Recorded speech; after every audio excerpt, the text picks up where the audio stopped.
नगर। अरे कुछ चाहिए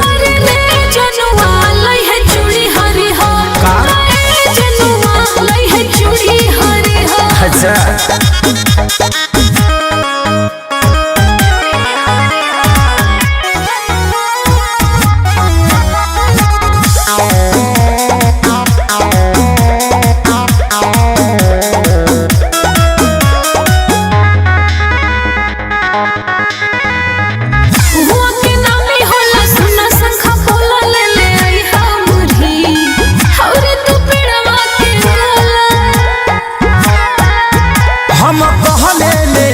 तोहरा बिना हो जाने तोहरा के देव एगो चिन्ह हो।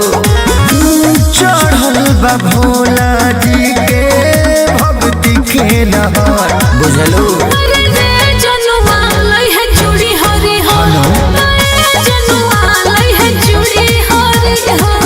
अच्छा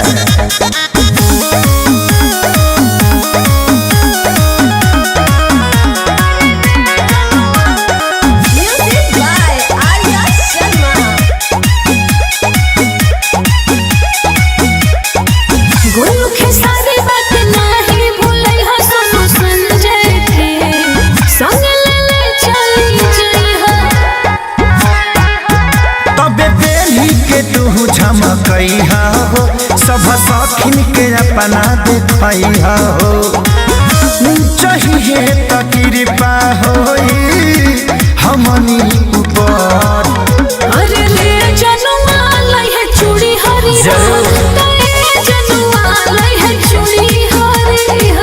हाथ के साइज बताओ।